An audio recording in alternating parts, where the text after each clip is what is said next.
Breaking news mga kabayan. Lumutang ang isang report na kung saan libu-libong barko ng Iran ay posibleng kumikilos patungo sa Middle East alinsunod sa utos ni dating US President Donald Trump na atakihin ang mga base ng Houthi rebels sa Yemen. Lalong umiinit ang tensyon sa rehiyon matapos ang magkakasunod na pag-atake sa Red Sea. Pangalawang breaking news, tumitindi ang sagupaan sa Yemen matapos ang airstrikes ng US laban sa Houthi rebels. Inaakusahan ng Amerika ang Iran sa pagpapalakas ng mga rebelde habang nagbabanta si Trump ng mas matinding aksyon. At pangatlong breaking news, isang Ukrainian jet ang nagbagsak ng 500-pound bomb sa isang Russian position sa Kursk habang patuloy ang matinding gera sa rehiyon. Lalong tumitindi ang tensyon sa pagitan ng Ukraine at Russia at walang sign ng pagbagal ng mga operasyong military. Hindi natuwa ang Iran sa presensya ng mga B-2 bombers at bunker busters ng Amerika na halos nasa harapan na ng kanilang pintuan. Kaya naman, nagbabantang atakihin ng Iran ang mga military base ng Amerika at mga sundalo nito. Bago tayo magumpisa, baka pwede pa-like ng video na ito. Malaking bagay na to sa aming mga content creators. Maraming salamat po.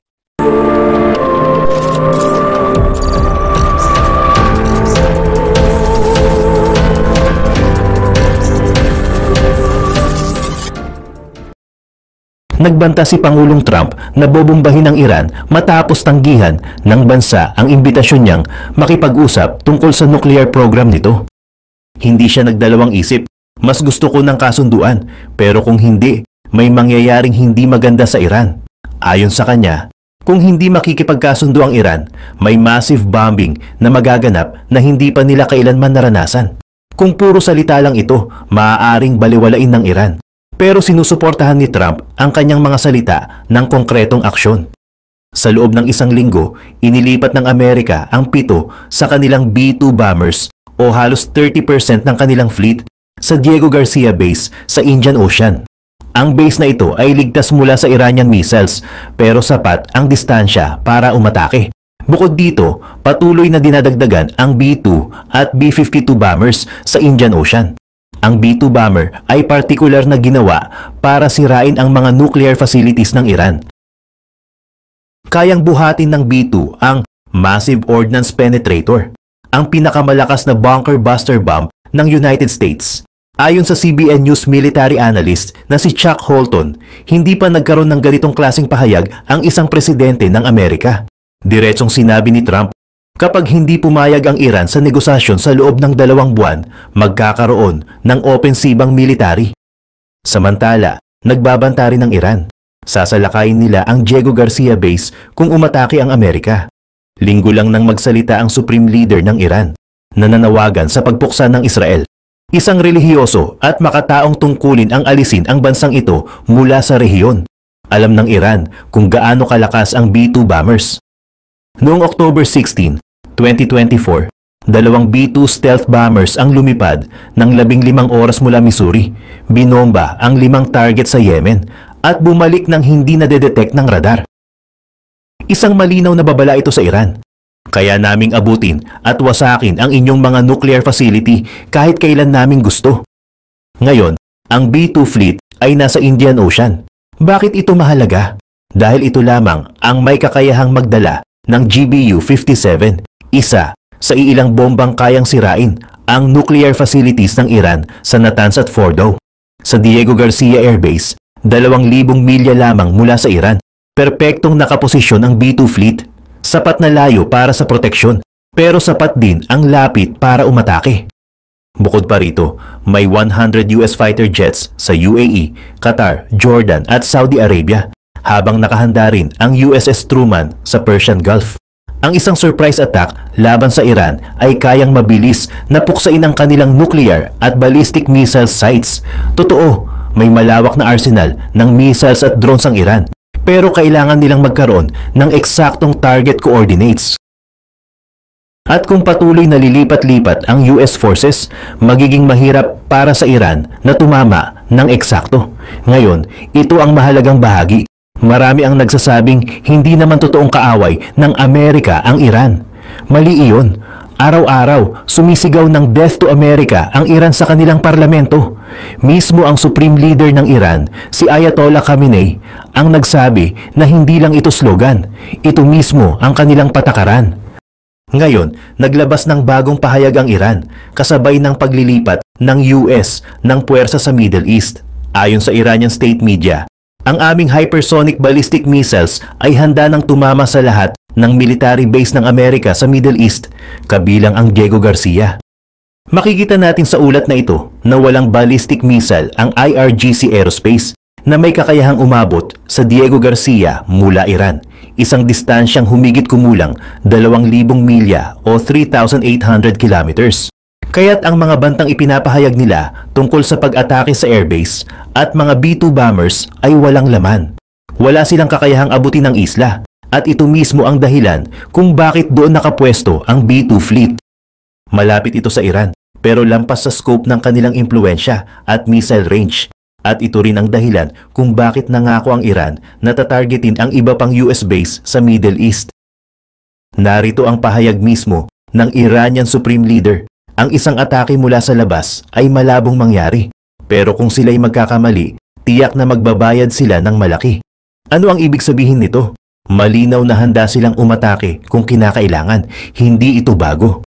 Noong 2020, matapos ipapatay ni Trump si Qasem Soleimani, ang Iranian Major General, agad na gumanti ang Iran sa pamamagitan ng missile strikes laban sa mga base ng Amerika sa Iraq. Mahigit 100 ballistic missiles ang pinakawalan pero walang naiulat na namatay o nasaktan. Isang symbolic retaliation lang ito, isang pagpapakita ng galit pero walang tunay na epekto. Ngunit huwag nating maliitin ang Iran. Hindi ibig sabihin nito na wala talaga silang kakayahang lumaban. Kamakailan lang, naglabas sila ng isang promotional video na ipinapakita ang kanilang bagong missile city. Isang malinaw na mensahe na handa silang lumaban. Narito ang ilan pang detalye tungkol dito. Ang sitwasyon ay umiinit kaya't may iba't ibang opsyon ang US sa pagharap sa Iran. Isa rito ang economic sanctions. Pinag-iisipan na ng Amerika ang pagpataw ng tariffs sa mga bansang sumusuporta sa ekonomiya at nuclear program ng Iran. Ano ang ibig sabihin nito? Kung patuloy na bibili ng langis ang China mula sa Iran, maaaring ipataw ni Trump ang 25% tariff sa mga produktong Chinese, bukod pa sa mga umiiral na buwis. Sa madaling salita, magiging mas mahal ang mga produktong Chino sa US market na magpipilit sa China na bawasan ang suporta nila sa Iran. Tinanong ng mga mamamahayag kung kailan sisimulan ang mga oil sanctions. Sagot ni Trump, bibigyan nila ng ilang linggo ang Iran para makipagkasundo. Kung wala silang ipakitang progreso, ipapataw na ang secondary sanctions. Ginawa ko na ito 6 na taon na ang nakalipas at naging epektibo ito. Sobrang epektibo. Kung hindi narig ang eleksyon, wala sanang problema sa Iran ngayon. Pero dahil kay Biden, nagkagulo ang Middle East. Dahil dito, nagkaroon ng October 7 attacks. Dahil din dito, lumakas ang loob ng Russia na salakayin ang Ukraine. Kung hindi narig ang eleksyon, hindi sana ito nangyari. Ani niya, hindi lang ito pananakot. Nagsimula nang ipatupad ng US ang estratehiyang ito. Kamakailan lang, pinarusahan ng US Treasury Department ang isang Chinese teapot refinery, ang Shandong Luking Petrochemical Company, dahil sa di umano'y pagbili nito ng milyon-milyong bariles ng langis mula sa Iran na may halagang $500 million. Sa ekonomiya ng Iran, napakalaking halaga nito. Ang ganitong klase ng sanctions ay siguradong tatama hindi lang sa kumpanyang Chino kundi sa mismong ekonomiya ng Iran. At tila hindi lang Iran ang maaaring makaranas ng ganitong parusa. Malinaw ang posisyon ni Trump. Kung hindi papayag si Putin na makipagkasundo, ipapataw din sa Russia ang parehong secondary sanctions. Pero sa halip na direktang atakehin ang ekonomiya ng Russia, papatawan ng taripa ang mga bansang sumusuporta sa kanilang war effort. Partikular na ang China at India na patuloy na bumibili ng langis ng Russia at nagpapadaloy ng pera sa kanilang ekonomiya. Kapag nagsimula nang maramdaman ng mga bansang ito ang epekto ng tariffs, magdadalawang isip sila kung itutuloy pa ang pagbili ng langis mula sa Russia. Sa dulo, mas mahalaga para sa kanila ang US market kaysa sa Russian oil. Narito ang sinabi mismo ni Trump ilang oras lang ang nakalipas. Tinawagan ako ni Trump at sinabi niyang galit siya kay Putin. Kung hindi kami magkasundo sa pagpapatigil ng gulo sa Ukraine at kung ako mismo ang magpapasya na kasalanan ito ng Russia na maaring hindi naman, pero kung sa tingin ko ay kasalanan nila, magpapatupad ako ng 25% tariff sa lahat ng langis na nanggagaling sa Russia. Maaaring mangyari ito kahit anong sandali at plano kong makipag-usap kay Putin ngayong linggo. Nang tanungin kung nasa pinakamababang antas na ba ang relasyon niya kay Putin, sagot ni Trump, hindi ko iniisip na ganoon. Matagal ko na siyang kilala. Lagi naman kaming nagkakasundo kahit pa sa kabila ng Russia hoax na ginawa ni na Clinton, Schiff, at ng iba pang mga baliw sa gobyerno. Isang mapanganib na sitwasyon ang ginawa nila sa bansang ito. Sa simula pa lang ng digmaan, malinaw na hindi titigil ang Russia sa pagsakop sa Ukraine kung walang matinding paglaban. At nitong mga nakaraang araw lang, naglabas ng malalaking anunsyo ang Poland. Una, magpapadala sila ng 11,000 na sundalo sa kanilang hangganan laban sa Belarus. Pangalawa, may plano silang lagyan ng mga landmine ang buong border nila sa Belarus at Russia bilang depensibong hakbang. At pangatlo, sinabi mismo ng Polish Prime Minister na dapat isaalang-alang ng Poland ang nuclear protection, lalo pat tila humihina na ang puwersa ng NATO sa ilalim ng bagong administrasyon ng United States. Ngayon, sa unti-unting pag-atras ng Amerika mula sa NATO, mas dumarami kaya ang mga bansang naghahangad ng sarili nilang nuclear weapons? Isang napakahalagang punto ito. Kapag nawala ang kumpiyansa ng ibang bansa sa nuclear deterrence ng Amerika, ibig sabihin, hindi na nila nakikita ang US bilang epektibong panangga laban sa Russia. Magsisimula silang maghanap ng sarili nilang proteksyon. Ang France ay may daan-daang nuclear warheads, ganoon din ang United Kingdom. Ngunit ang France ay palaging independent sa kanilang nuclear arsenal, samantalang ang UK ay bahagi ng NATO at umaasa sa nuclear strategy ng US. Ngunit ano ang mangyayari kung talagang umatras ang Amerika sa kanilang nuclear commitments? Hindi nila kailangang tapatan ang bilang ng nuclear warheads ng Russia para magkaroon ng deterrent. Ang mahalaga lang ay maniwala ang Russia na gagamitin ng France o ng UK ang kanilang nuclear weapons kung kinakailangan.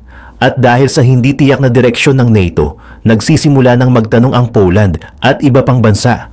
Dapat ba tayong magkaroon ng sarili nating nuclear weapons? Kung mangyari ito, isa itong napakalaking kabiguan sa diplomasya ng Amerika. Malinaw na paglabag ito sa Nuclear Non-Proliferation Treaty, isang kasunduan na may layuning pigilan ang pagkalat ng mga sandatang nuklear.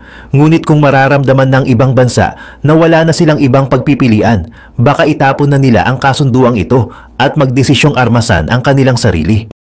At bago tayo matapos, may isang huling mahalagang tanong na konektado sa Middle East. Sinimulan na ni Trump ang mga hakbang upang pigilan ang mga Houthi rebels sa Yemen sa pag-atake sa mga commercial ships. Posible ba itong maging matagumpay nang hindi nagpapadala ng US troops sa lupa, lalo na sa isang rehiyon na kilalang madugo ang mga labanan?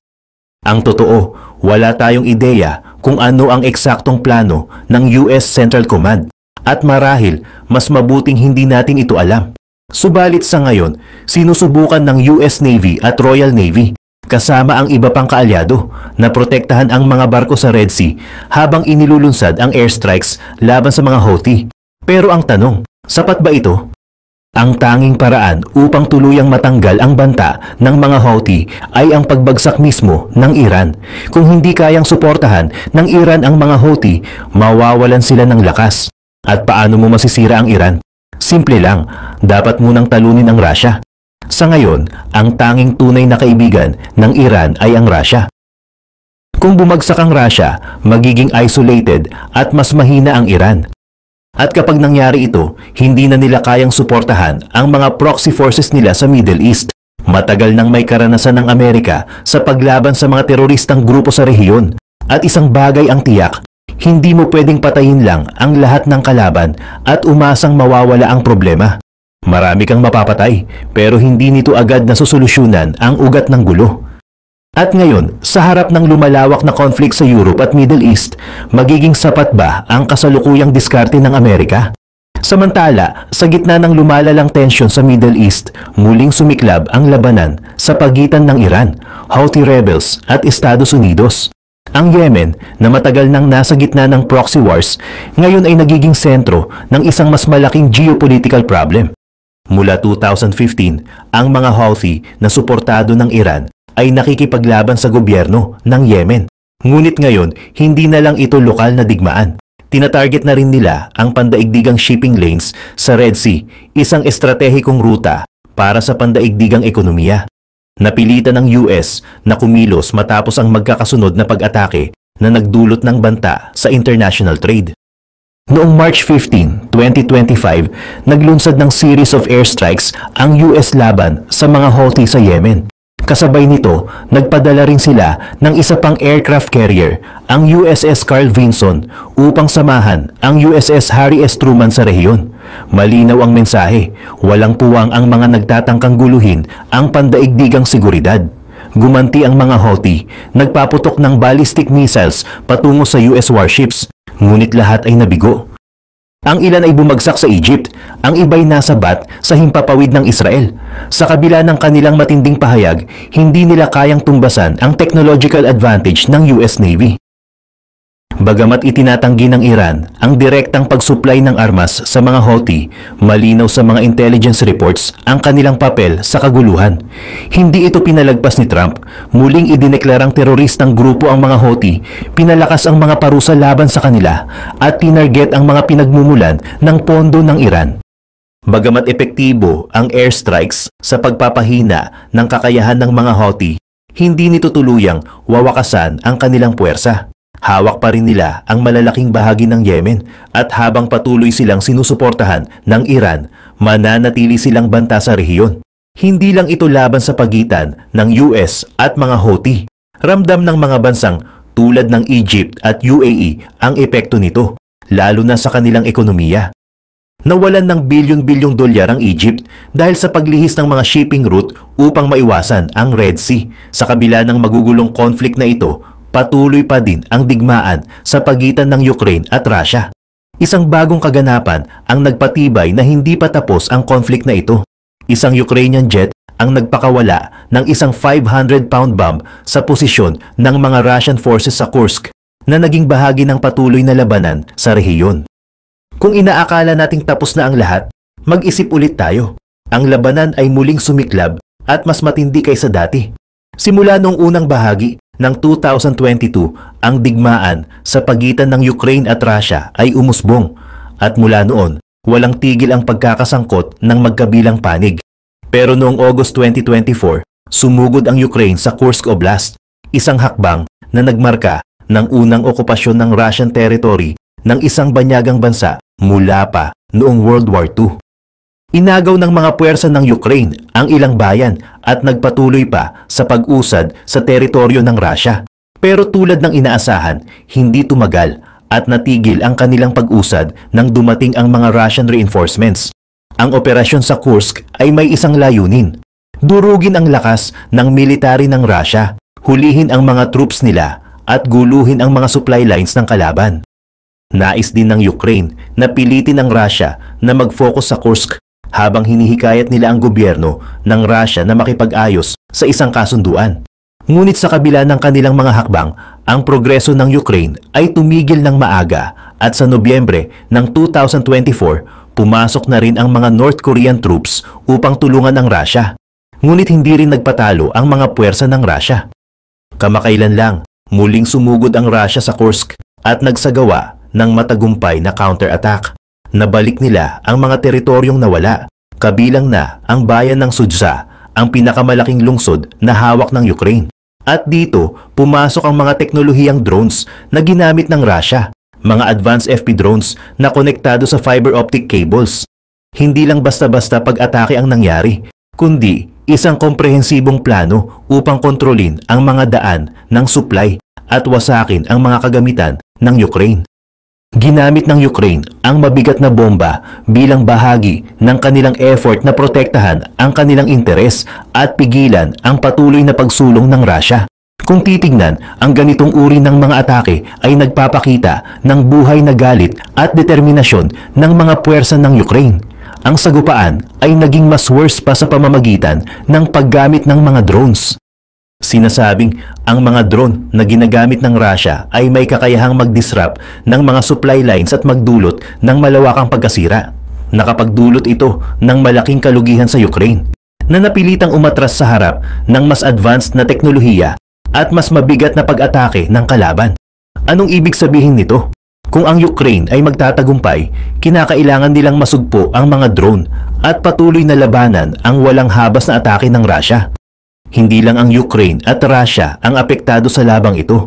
Ang mga bansa sa rehiyon tulad ng Egypt at UAE ay direktang naapektuhan din, lalo na sa mga pang-ekonomiyang aspeto. Kung magpapatuloy ang digmaan, ang mga dagat na may mataas na halaga ng kalakalan ay magiging mas delikado na magdudulot ng milyon-milyong dolyar na pagkawala. Habang ang mga puwersa ng Ukraine ay nagpapakita ng determinasyon, kailangan din nilang i-consider ang epekto ng kanilang labanan sa ibang mga bansa. Kahit na patuloy ang labanan, hindi pa rin malinaw kung hanggang saan abot ang digmaan sa Kursk. Ang paggamit ng 500-pound bomb ay isang tanda ng lakas at tapang ng Ukraine. Ngunit ang laban ay malayo pa sa pagtatapos. Habang dumarami ang mga airstrike at drone attacks, ang tanong ay, magiging sapat ba ang lahat ng ito upang tuluyang mapatumba ang Russia? O magtutulungan ang mga puwersa ng Russia at mga alyado nito upang tapusin ang laban sa kanilang pabor? Isa lang ang tiyak, ang conflict sa Kursk ay hindi magtatapos ng madali. At ang buong mundo ay nakatutok sa bawat hakbang na gagawin ng mga puwersa ng Ukraine at Russia.